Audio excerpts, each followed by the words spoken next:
नमस्कार साथियों, GK selection point Ramesh मोंड YouTube channel में आपका हार्दिक स्वागत है। भारतीय इतिहास के अंतर्गत हमारा टॉपिक चल रहा था भारतीय राष्ट्रीय आंदोलन।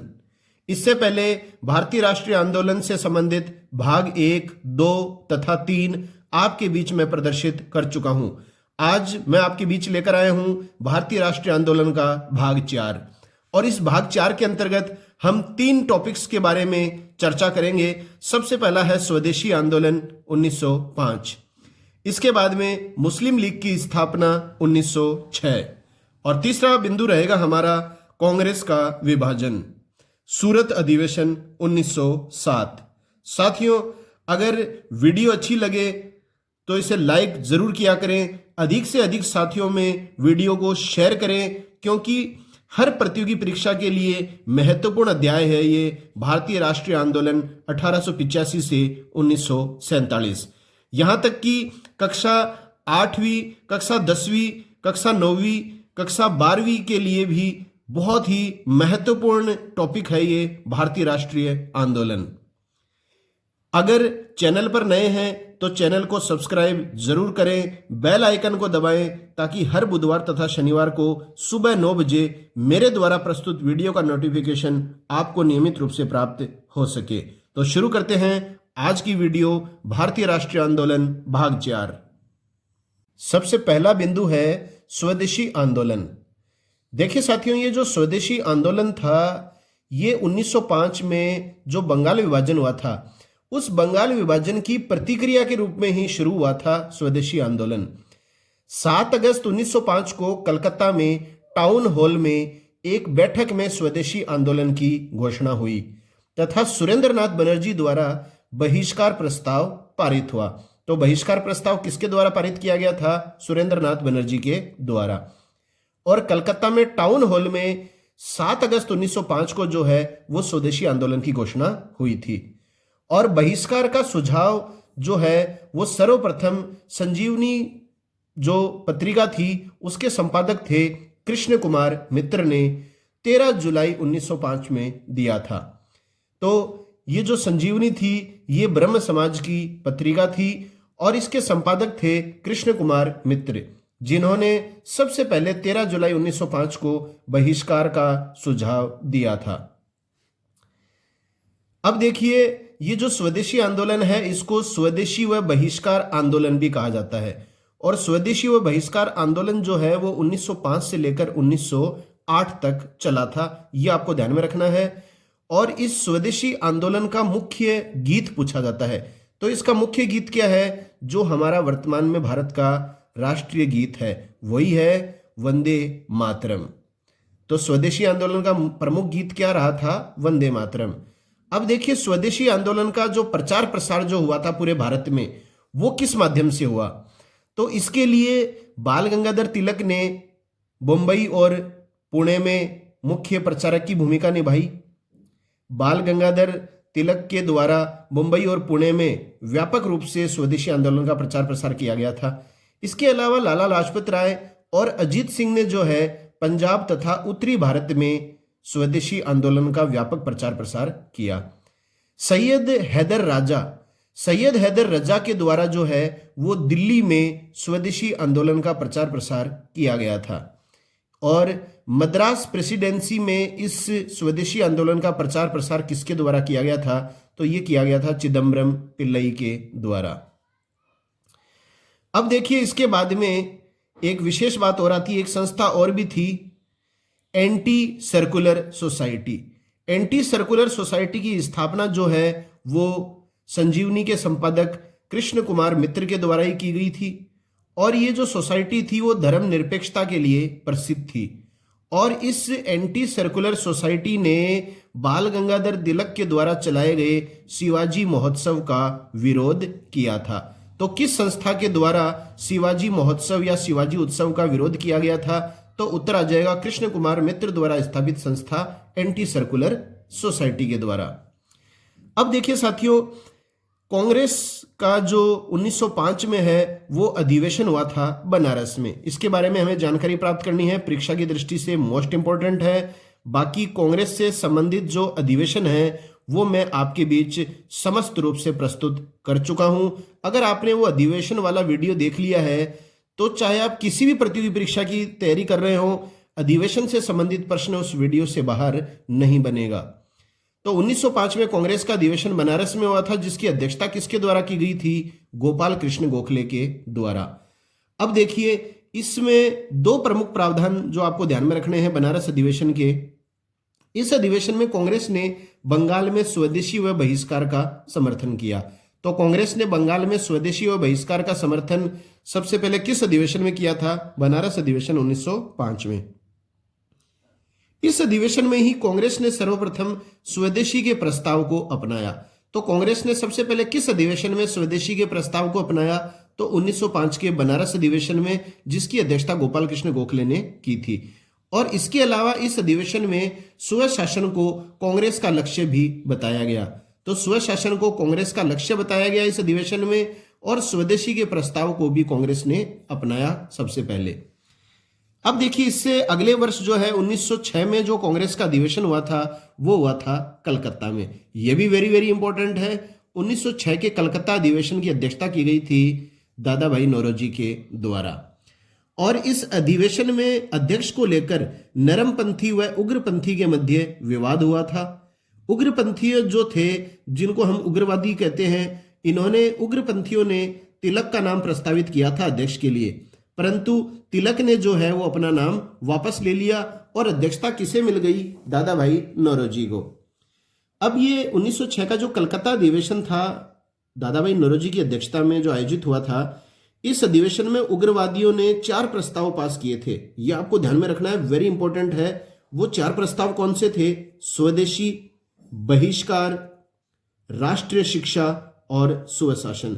ये 4 प्रस्ताव जो है वो 1906 के कलकत्ता अधिवेशन में पारित किए गए थे। अब दूसरी बात जो इस कलकत्ता अधिवेशन की आपको ध्यान में रखनी है कि कलकत्ता अधिवेशन में पहली बार दादा भाई नौरोजी ने स्वराज शब्द का उल्लेख किया। वेरी इंपॉर्टेंट है, कई बार परीक्षाओं में आता है।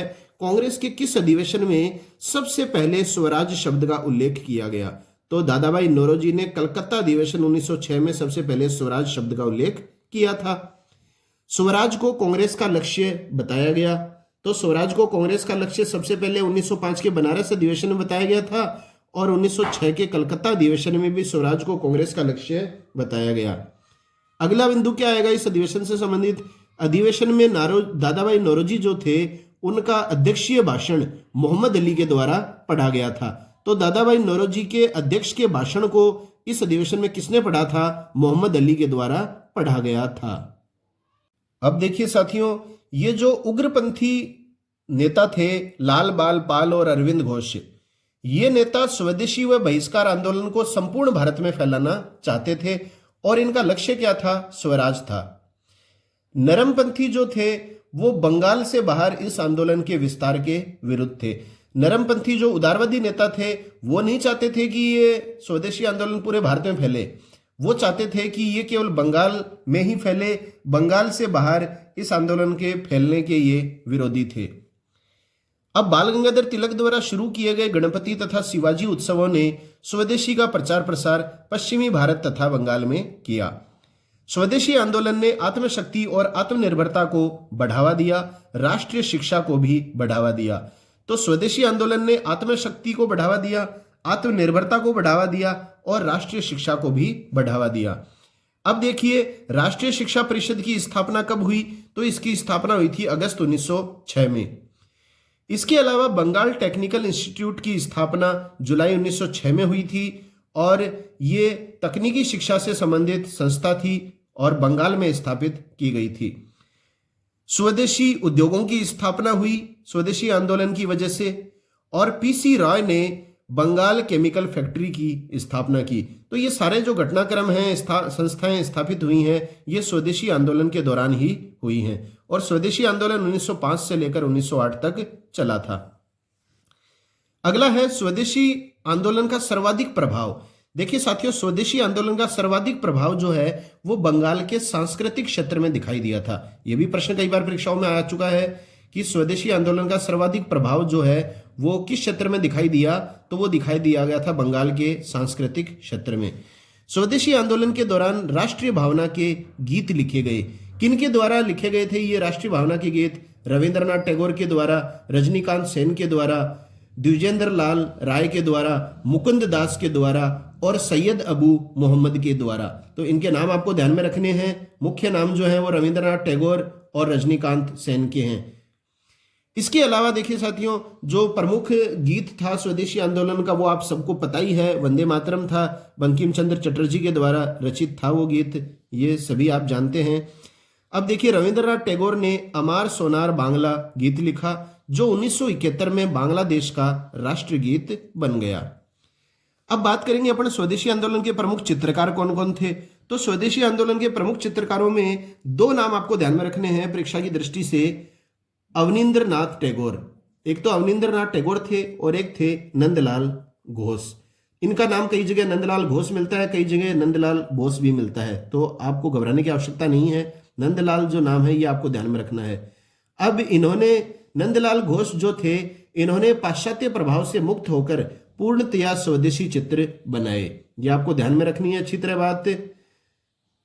अब दोनों ने स्वदेशी चित्र बनाए हैं, लेकिन पूरी तरह से पाश्चात्य प्रभाव से मुक्त होकर स्वदेशी चित्र किसने बनाए हैं? तो देखिए इसमें आपको नाम जो ध्यान में रखना है वो है अवनींद्रनाथ टैगोर। नंदलाल घोष ने भी हालांकि स्वदेशी चित्र बनाए हैं, लेकिन इनके चित्रों में कुछ हद तक हमें पाश्चात्य प्रभाव देखने को मिलता है। लेकिन अवनींद्रनाथ टैगोर ने जो चित्र बनाए हैं वो पूर्णतया पाश्चात्य प्रभाव से मुक्त होकर बनाए। अब देखिए नंदलाल घोष के द्वारा क्या कार्य किया गया।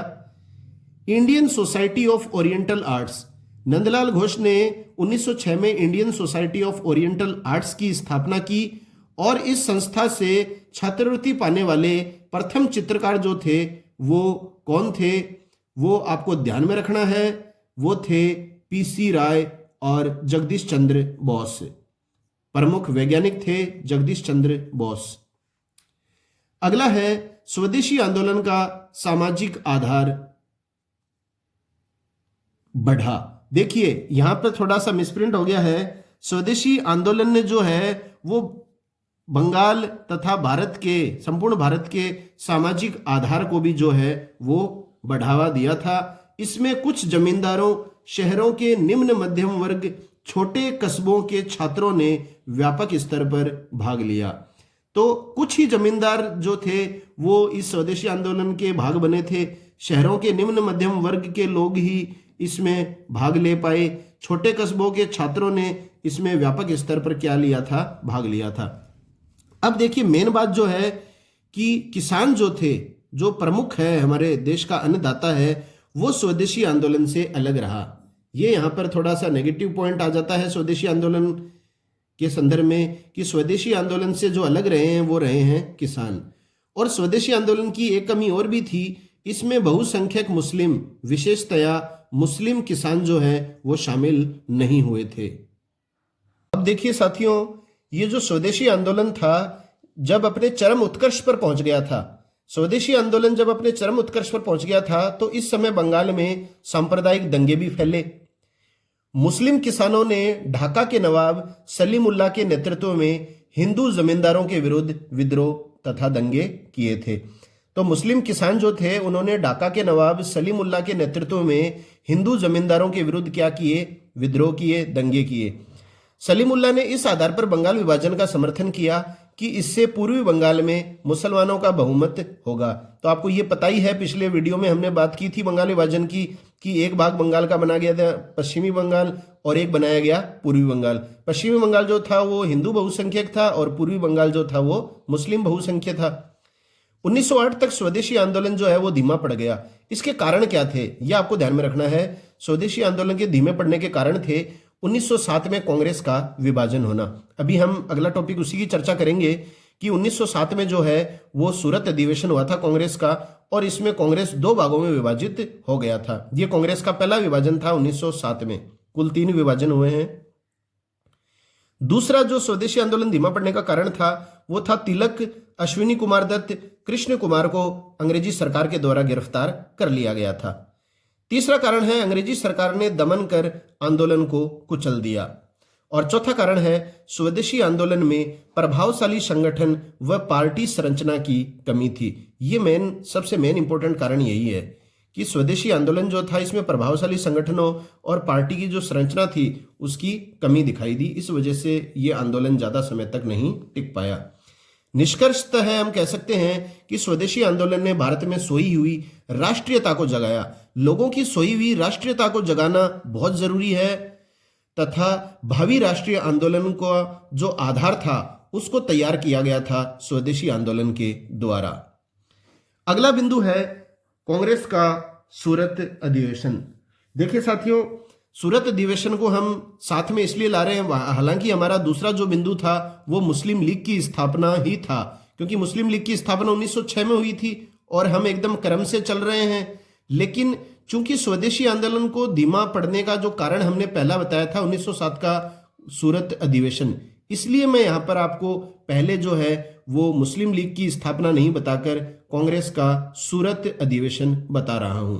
तो कांग्रेस का 1907 में अधिवेशन हुआ था सूरत, गुजरात में।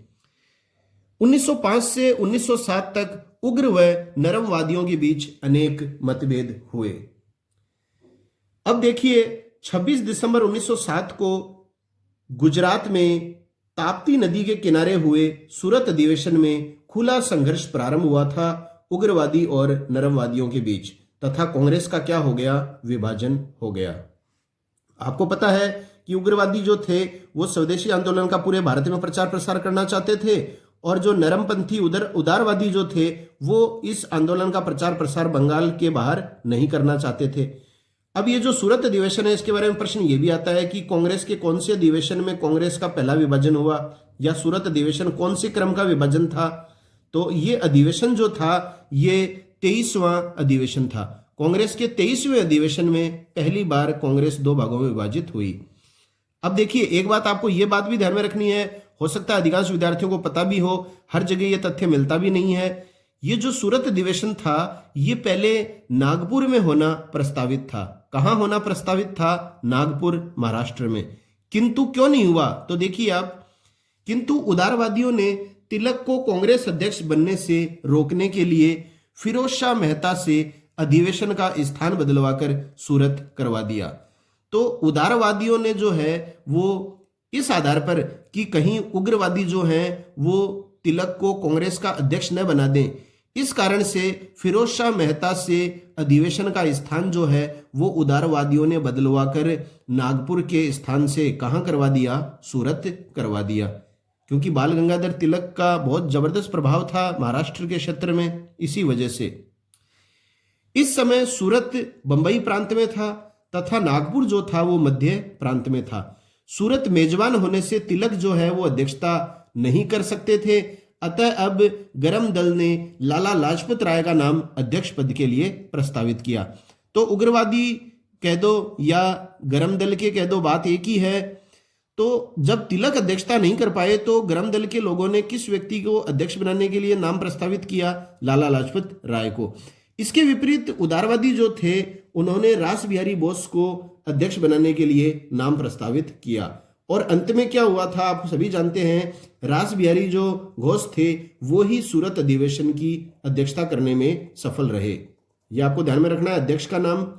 सूरत अधिवेशन में 1906 का जो अधिवेशन हुआ था, कलकत्ता अधिवेशन, उसमें पास किए गए 4 प्रस्तावों, आपने पढ़ा था ना कि कलकत्ता अधिवेशन में 4 प्रस्ताव पास हुए थे, स्वदेशी बहिष्कार, राष्ट्रीय शिक्षा और स्वशासन। और 1906 के कलकत्ता अधिवेशन की अध्यक्षता किसने की थी? तो वो आपको ध्यान में होना चाहिए, दादाभाई नौरोजी ने। अब देखिए अरविंद घोष के नेतृत्व में उग्रवादी ये मानते थे कि स्वतंत्रता की लड़ाई शुरू हो चुकी है तथा नरम पंथियों से पीछा छुड़ाना चाहते थे ये उग्रवादी संगठन के दल। अब देखिए एक बात जो है वो थोड़ी सी मैंने टेढ़ी लिखी है पंक्तियों में, आप अच्छी तरह पढ़िएगा। सूरत अधिवेशन में सुरेंद्रनाथ बनर्जी व फिरोज शाह मेहता को फेंके गए जूते लगे। तो लोगों ने जो है वो जूते फेंके थे कांग्रेस अधिवेशन के दौरान, और ये जो जूते थे वो सुरेंद्रनाथ बनर्जी और फिरोज शाह मेहता को लगे थे। सूरत अधिवेशन का की स्वागत समिति के जो अध्यक्ष थे, ये आपको ध्यान में रखना है, सूरत अधिवेशन की स्वागत समिति के अध्यक्ष थे मदन मोहन मालवीय, और ये जो समिति थी, यही समिति जो थी वो अध्यक्ष चुनती थी। अब देखिए साथियों, मोस्ट इंपॉर्टेंट महत्वपूर्ण बिंदु है जो ये सूरत अधिवेशन था। इस सूरत अधिवेशन के बाद बाल गंगाधर तिलक को ब्रिटिश सरकार ने गिरफ्तार कर लिया और 6 वर्ष के लिए कहां जेल में भेजा, तो ये परीक्षाओं की दृष्टि से इंपॉर्टेंट है। इन्हें 6 वर्ष के लिए ब्रिटिश सरकार ने बर्मा की मांडले जेल में भेजा, तथा अरविंद घोष जो थे वो सन्यासी बनकर कहां चले गए, पौंडीचेरी चल गए। तो बाल गंगाधर तिलक को तो इस अधिवेशन के बाद में ब्रिटिश सरकार ने बर्मा की मांडले जेल भेज दिया, और जो उग्रवादी नेता अरविंद घोष थे वो सन्यासी बनकर कहां चले गए, पौंडीचेरी चल गए। इन्होंने राजनीति से संन्यास ले लिया। अब देखिए अगला इस वीडियो का जो इंपॉर्टेंट टॉपिक है वो है मुस्लिम लीग की स्थापना। मुस्लिम लीग की स्थापना जो है वो हुई थी साथियों 30 दिसंबर 1906 को ढाका में हुई थी। सभी प्रश्न आते हैं परीक्षा में, कब हुई, 1906 में, कहां हुई, ढाका में। और इसकी जो स्थापना है वो किसके द्वारा की गई थी, तो देखिए अखिल भारतीय मुस्लिम लीग की स्थापना ढाका के नवाब सलीमुल्लाह के द्वारा की गई थी। तो मुस्लिम लीग के संस्थापक अध्यक्ष कौन है, नवाब सलीमुल्लाह। मुस्लिम लीग के प्रथम अध्यक्ष यदि आपसे पूछा जाए तो प्रथम अध्यक्ष थे वकार उल मुल्क मुश्ताक हुसैन। वकार उल मुल्क मुश्ताक हुसैन जो थे वो मुस्लिम लीग के प्रथम अध्यक्ष थे। हम क्या करते हैं, जो भी मुस्लिम लीग से संबंधित प्रश्न आता है उत्तर कर देते हैं नवाब सलीमुल्लाह खां या आगा खां। तो मुस्लिम लीग का संस्थापक अगर आपसे पूछा जाए तो सलीमुल्लाह खां ही आएगा। प्रथम अध्यक्ष पूछा जाए फिर उत्तर आएगा वकार उल मुल्क मुश्ताक हुसैन। और मुस्लिम लीग के स्थायी अध्यक्ष कौन बने, ये तो प्रथम अध्यक्ष थे मुश्ताक हुसैन, स्थायी अध्यक्ष बने थे 1908 में। 1908 में मुस्लिम लीग का जो अधिवेशन हुआ था साथियों वो अमृतसर में हुआ था, और इस अमृतसर अधिवेशन में मुसलमानों के लिए पृथक निर्वाचन मंडल की मांग की गई थी। और इस मांग को जो है 1909 के मार्लो मिंटो सुधार या 1909 के अधिनियम में स्वीकार किया गया था। तो स्थायी अध्यक्ष जो थे वो मुस्लिम लीग के कौन बने थे, आगा खां 1908 में। अब देखिए 2 बिंदुओं की हम बात कर रहे हैं यहाँ पर। बंगाल विभाजन की घोषणा के बाद मुसलमानों का एक शिष्टमंडल जो था वो ढाका के नवाब सलीमुल्लाह खां से मिला, और उसके बाद में पूरी योजना बनाई गई। और योजना बनाने के पश्चात क्या हुआ, बंगाल विभाजन की घोषणा के बाद मुसलमानों का एक शिष्टमंडल आगा खां के नेतृत्व में, क्योंकि आगा खां इनके स्थायी अध्यक्ष थे, तो आगा खां के नेतृत्व में 1 अक्टूबर 1906 को शिमला में वायसराय लॉर्ड मिंटो से मिले। तो आगा खां के नेतृत्व में मुसलमानों का जो शिष्टमंडल है वो लॉर्ड मिंटो से मिला था। कहां मिला था, शिमला में। तथा केंद्र प्रांत व स्थानीय स्तर पर मुसलमानों के पृथक निर्वाचन मंडल की इस शिष्टमंडल के द्वारा मांग की गई। तो ये था आज का हमारा वीडियो, जिसमें हमने स्वदेशी आंदोलन के बारे में विस्तार से पढ़ा, 1907 के सूरत अधिवेशन के बारे में जाना और मुस्लिम लीग की स्थापना से संबंधित चर्चा की। अगर वीडियो पसंद आया है, मेरी मेहनत आपको अच्छी लगी है, तो इसे लाइक ज़रूर किया करें। अधिक से अधिक साथियों में वीडियो को शेयर करें ताकि सभी भाई बंधु इसका लाभ उठा सकें। चैनल पर नए हैं तो चैनल को सब्सक्राइब करें, बेल आइकन को ज़रूर दबाएं ताकि मेरे द्वारा प्रदर्शित हर बुधवार तथा शनिवार को सुबह 9 बजे की वीडियो का नोटिफिकेशन सबसे पहले आप तक पहुंच सके। तो मिलते हैं नई वीडियो के साथ, तब तक के लिए जय हिंद, जय भारत, वंदे मातरम।